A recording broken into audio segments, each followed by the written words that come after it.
So, ladies, Blood and Glory, amazing at Tribeca. Congratulations on that. Why don't you each tell me a little bit about what you do for the movie and what it means to you?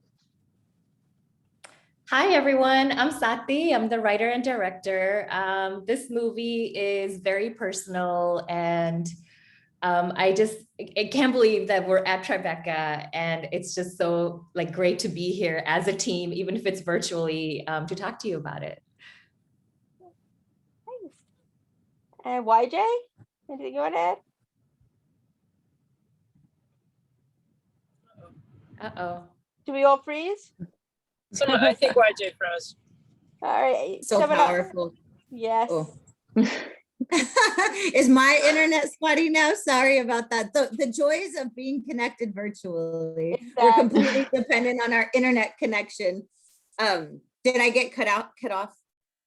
Yeah. Okay, so I'll start over. I am YJ Mehra, and I'm the producer on the project. And I got attached. Sati and I had worked on another project before. So when she became a finalist through this Women in Media program called Camaraderie, we connected, and she asked me to partner on this. And of course, I read the script and loved it, and here we are, and we're excited to be here again virtually. We wish we could be in person, but this is the next best thing. Nice. Hello, my name is Jamala Melanson. I'm the lead actress of the film. Originally, I went in and I was like, it's just another audition. But then I saw all these female, strong, fierce faces. And then, you get the script, and it was literally my story. And I've just advanced from the situation that I was in that story, maybe a couple of months after, like before the audition. So for me, it was very important that I bring authenticity and just realness to the piece, so that I can tell Sati's story to the world. So yeah.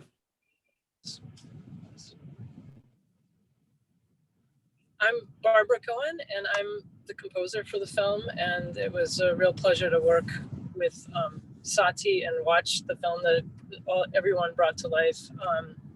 And I was talking to Sati quite a bit about the script ahead of time, and one of the things I really wanted to do was empower the women in the movie and in the narrative, and give them, by the end, more of a heroic feel in the music because of everything they've been through. I felt like they were heroes. They'd really survived amazing things, and had come through in a different perspective.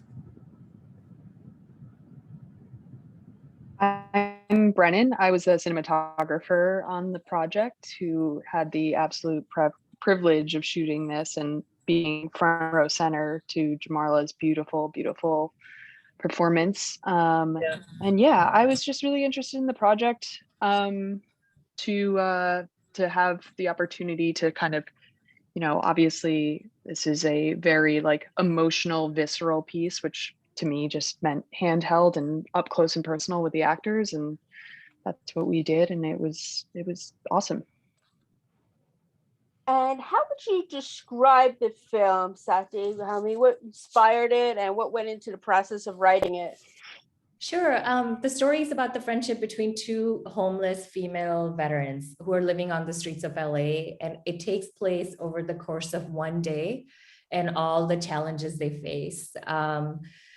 The story came to be, I used to volunteer on Skid Row, and one night when we were out there, I saw a female veteran walk past me. She had her dog tags on, her combat boots on, and as she walked past me, you could tell that she had been living on the streets for a while, and on her back, she had a big period stain. And that image kind of left me devastated, and I couldn't get it out of my head. So I went home that night and I wrote like an earlier draft of Blood and Glory. And then I kept workshopping that script, and it kept evolving and became what it is today. And the central, the heart of the story is really like a look at period poverty, like when you don't have access to personal hygiene items, how that kind of makes it even more difficult to get your life back on track, like getting a job or, other things. And so I'm just like, when I wrote it, I was like, I want to make this movie, but I didn't know how it would ever be made and like how this was going to happen. So in this really like miraculous way, like the women in media and this amazing team of women that you see here, it actually, like, we were a finalist in a competition. They gave us all the resources to make the film. And now the film is at Tribeca. So it's been an extraordinary journey, but from writing the project to actually shooting it, I think it took a couple years for that. Yeah. And Jo Marla, you are the lead actress in the movie. Tell me a little bit about how you got into playing the role and some of the challenges of playing her. So, initially, I've just made 5 years in LA, moving from the South. So we were we were just scammed out of a house. So me and my husband, we were like, listen, if we're going to start over anywhere, we're just going to start over in LA. We have 3 kids. We chose to leave those 3 kids in Mississippi for the summer. And we just knew that we were going to be homeless when we arrived to LA. So that was one of the lowest parts in our lives. And we had to do whatever we had to do to survive. I didn't even think about how I was going to pay for the little things, the little details, such as when my period started, how I was going to get tampons. And to be honest with you all, and I think that's what society forced me to do. It was like, you have to be humble, you have to be vulnerable, and you have to tell the story, right? So I was actually in a predicament where I went to the store and I stole some tampons. Like that's the truth, right? So when I get this script, I literally tell my husband, like, listen, everyone, you don't go in for the part, you go in to make an impression. Like, hey, you might not be this for this part, but I want you for something else, right? I read this script and I told my husband, listen, they can choose whoever they want to choose. But if they don't choose me, I feel like that is a loss to the world because it's my story. It's mine. And I get sentimental about it because the crew, it was the crew. I'm a person that's closed off. And even when I was in acting school, they'll say, be vulnerable, be vulnerable. And that was like one of the most hardest things for me because as a woman, we cannot be vulnerable in this world. We have to be tough, right? Mm-hmm. But being with this crew, they were so open. They did not judge me. And for me, you've been in a lot of predicaments, are you in a lot of situations where people are like, they look at you a certain way. You don't have money, so get out the store. No, you cannot use my bathroom if you're not buying anything. You know what I'm saying? And so for me, this story hit every of those small details that people don't think about when homeless people have to live on a daily basis, right? So for me, the hardest part was being vulnerable, but it wasn't hard because I had my sisters that helped me, right? So all I needed them to do was point me to the direction and I could do the rest for them, right? So that was a struggle. Well, you are incredible. Well, you're an incredible woman. All of you are, but now you're just so good in real life and in the movie. It's just like I had no idea of your backstory, but it really touched me in here. And wow, you're just so incredible, Jo Marla. Thank you. Yeah. And may I just jump in? I just want to share something to what Jamarla said. What I forgot to mention is that I'm an Army veteran and Jamarla is a Navy veteran. And we both have our stories of like what that transition is like when you leave the military and try to get back back on your feet in the civilian world. And so that's why the story is about 2 female veterans, because we just don't see enough stories about us. And so it was important to us to cast someone who themselves were in the military. And that's how we met Jamarla. And, and Jamarla, like, you've been so like from day one when we met you in those auditions, like you were so open with us and you opened up your story and your heart to us, and that made the film what it is. It's because of your raw honesty and your vulnerability, and I'm forever grateful for having the opportunity to work with you. Thank you all for giving me the platform to be able to tell my story. Well, your story. Our story. Yeah. And thank you both for your service. You know, I have big, deep respect for military, especially our female veterans. So thank you both for your service. Thanks, Sammi. And for everybody, what was going through your minds when you found out Tribeca, your movie made it to Tribeca? I'll jump in here. I think that you know, as producer and I don't think we mentioned this, but from the moment Sathi found out she was a finalist to the point that we were shooting was just over 4 weeks. Like we did casting, locations, everything, permits, all of it. So it was kind of a whirlwind, right? We didn't really get a chance to think about it. We just went into, you know, autopilot and of course all the magic happened along the way, but it wasn't until after the shoot that I think we had a moment to like be like, wow, we did it. And just the magic and the production family that we created was unbelievable. So I think by the point that we found out that we were accepted into Tribeca, it just like brought all these emotions and excitement for everything people put into it. I also don't know, Sammi, if you know this, but the crew was entirely volunteer through this program. And so just the heart and soul and love that everyone put in, I feel like when we found out about Tribeca, it just was like, wow, this all, you know, paid off. And it was just such a beautiful gift, I think, for all of us. Anyone else want to add anything? Barbara, Brennan, anyone? I mean, I was super excited because I'm from New York, so that's like a hometown dream to get into Tribeca. And you know, as with everything, it's just like it feels like all the hard work is actually paying off for Sati, for everyone in the crew. Like it's just an awesome opportunity and privilege. Where in New York are you from? I grew up in Westchester, but I lived in New York City my whole life. Oh, my sister lives in Westchester. Nice. Yeah. Yes, I went to college in New Rochelle, so. Oh, very cool. I went to SUNY Purchase, so not far. Oh, wow, we're practically neighbors. I grew up in Putnam County, so. Oh, nice. Awesome. What a small world. Sorry, Barbara. Yeah. Oh, it's okay. I mean, I just got excited. I'm all for that connecting.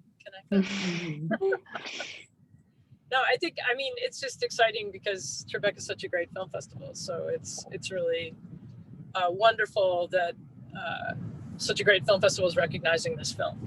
I think it just speaks a lot to the script and the acting and everything, that all the production value that went into this film, and in such a short amount of time, you know, and also to Jamarla's performance, which is just heartbreaking. I watched you over and over again while I was scoring. It's just like, oh my God.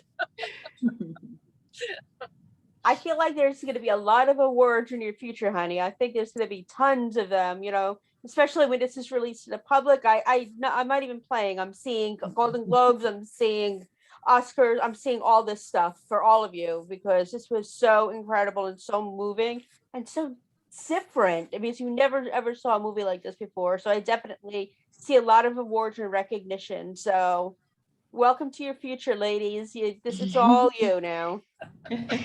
Thank you. And this is the team I want to keep making movies with. Like this is the dream team right here. Like each one of these women are so phenomenal, and like anyone watching this, hire these women. This is everybody that you need. Agreed. So speaking of, what's next for you ladies? Any exciting projects?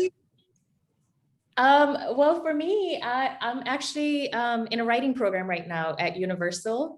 And so I've been pretty busy writing for the past year, and hoping something I write in the program will get produced. So we'll see what happens with that. Yeah, it's so exciting.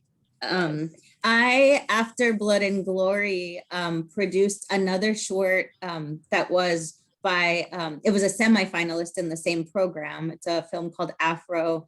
And we would have premiered it at Cannes at the Short Film Showcase and the American Pavilion. But as we all know, COVID hit. And so, we've done similar to Blood and Glory festivals over this last year. And then now with the same director, Jen Shaw, I'm producing a film called Charlie and the Hunt, which Brennan is on the going to be our director of photography for that film. And we're shooting in August. So we're pretty much heading into full-fledged pre-production, and we'll be shooting again in the heat in LA. But yeah, it's really exciting just to see so much of a lot of the crew from Blood and Glory came and worked on Afro, and now is continuing into Charlie and the Hunt. So I think it speaks to what Sathi's talking about, where these are just incredible women and all, above and below the line, and we continue to create together. So we'll see where this takes us next. For me, everything was put like at a standstill for COVID. So for me, I want to take the struggling out of struggling actress, right? So I started like a fitness business, and I started school, but entirely what I'm doing right now is I'm just getting together like my package. Like I took new headshots. I'm about to film a new reel just so I can get back out there, because the goal for this year is just to get an agent. Like that is my #1 goal this year. So yeah. I'll keep you posted if I hear of anything. Thank you. Of course, of course. Barbara, what about you? In another couple of weeks, I'm going to start scoring a feature documentary called 4 Winters, and it's about a lot of young Jewish partisans who escaped either the camps or just somehow managed to escape the camps, and they actually fought the Nazis from the forests for 4 years. So it's lighthearted anyway, but yeah, it's actually a brilliant documentary. It's really great. The director's Julia Mintz. So yeah, so jumping in to the fire soon. Not literally. Yeah. Lovely. Brennan, what about you? What's next? So I just wrapped up a bunch of a long string of commercials, which is always fun, but also just they're really short and very intense. And right now I'm actually on a feature that I'm shooting out in Utah, feature-length doc. And then I've got, as YJ mentioned, I've got Charlie and the Hunt coming up in August. And just constantly kind of bouncing between commercials and narrative and doc. I have literally the best job in the world. And so yeah, just trucking along. Beautiful. And we are almost out of time, but before I let you go, I want you each to describe the movie in 3 words. Oh my God. I know. Wow. I'll start, because that way I don't have to think about it. Powerful, impactful, and inspiring. Who wants to go next? Tati. I love that you volunteered me. It's original.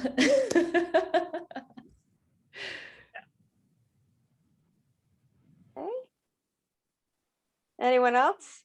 I would say authentic, impactful, and I don't know, I just have 2. Okay, that's okay. That's okay. Barbara? Oh, I can't do it in 3 words. I'm going to just say it was a really unique story, and it's super about people you don't normally get a story about.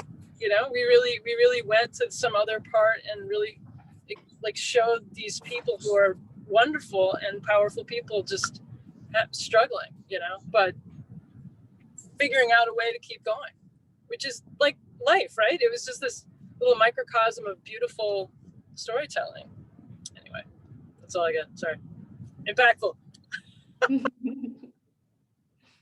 Brennan? I'm gonna just, instead of maybe describing the film, describing the process, which was Okay. sweat, vulnerability, and elation. Well, I love it. I do too. Perfect. I love it. I love it. You ladies, it was a pleasure to speak with you. Can't wait to see what you all do next. Good luck with everything and welcome to the award-winning life because I see it in your futures. Thank you, Sammi, Thank for you. having us. Thank you. Of course. Yeah, See you thank soon. you. Yeah. Bye. Bye-bye. Bye, everyone.